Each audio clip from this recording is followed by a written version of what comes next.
James Garner was born James Scott Bumgarner on April 7, 1928, in Norman, Oklahoma, into a life that demanded strength long before fame arrived.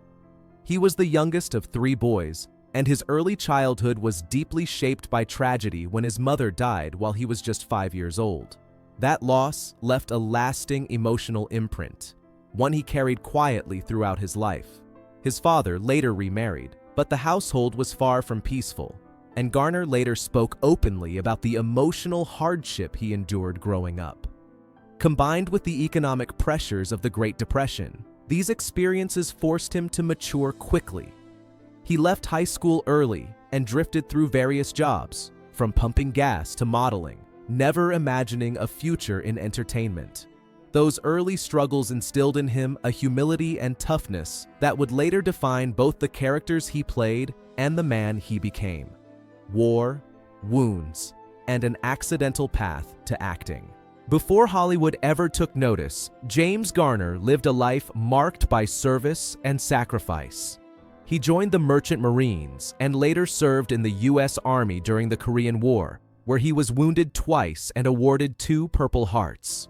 The war left him physically scarred but mentally disciplined, sharpening his sense of responsibility and resilience. Upon returning home, uncertain of his next steps, Garner stumbled into acting almost by chance after encouragement from a friend connected to the industry. With no formal training but a natural presence, he began landing small roles and commercials. Warner Brothers soon offered him a contract, recognizing his quiet charisma and authenticity. Unlike many aspiring actors chasing fame, Garner approached the profession with practicality rather than ambition, treating acting as honest work rather than a pathway to stardom, a mindset that grounded him throughout his career.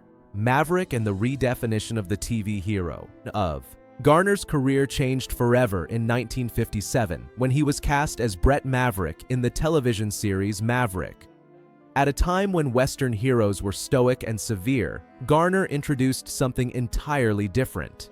His Maverick was witty, reluctant, and refreshingly human, often relying on cleverness instead of brute force. Audiences connected instantly, drawn to his humor and vulnerability. The role made him a household name and redefined what a television leading man could be. Garner didn't play invincible heroes, he played people. That relatability became his signature and set him apart from his peers. Maverick wasn't just a hit, it was a cultural shift, and Garner's performance proved that charm and intelligence could be just as compelling as toughness.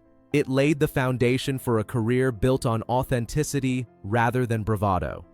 From television success to film credibility.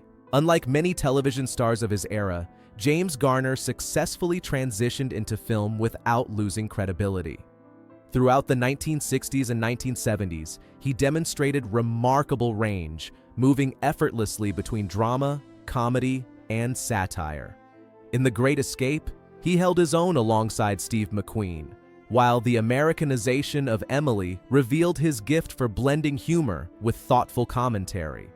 Films like Support Your Local Sheriff leaned into his comedic instincts, while Murphy's Romance later showcased his warmth and emotional depth, earning him an Academy Award nomination. Garner never chased prestige or awards. Instead, he chose roles that felt honest. Directors and co-stars admired his professionalism and lack of ego. He had a rare ability to elevate scenes without dominating them, making everyone around him better, a quality that earned him enduring respect throughout Hollywood. The Rockford Files and a defining television legacy. In 1974, Garner returned to television in what many consider his finest role, private investigator Jim Rockford in The Rockford Files. The character was the antithesis of the traditional TV detective. Rockford was weary, sarcastic, often broke, and deeply human. Garner infused the role with humor, moral conviction, and vulnerability, creating a character audiences trusted and believed in. The series redefined the genre and earned Garner an Emmy Award in 1977. Behind the scenes, however, the role demanded a heavy physical toll.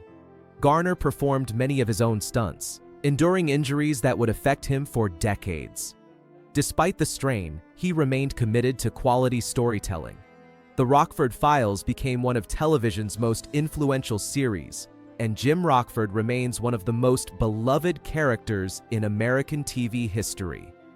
Love, family, and a marriage that endured.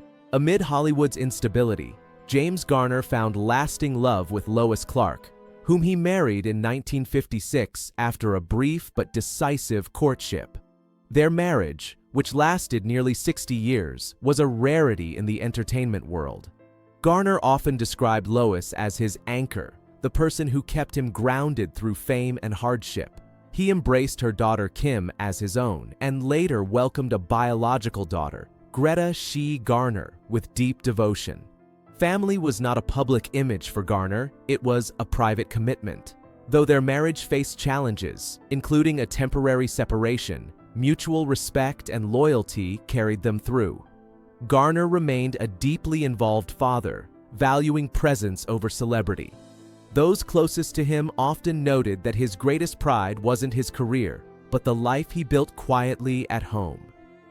Jack Elam, a colleague worth remembering. Among the many actors James Garner worked with, Jack Elam stood out as a true original.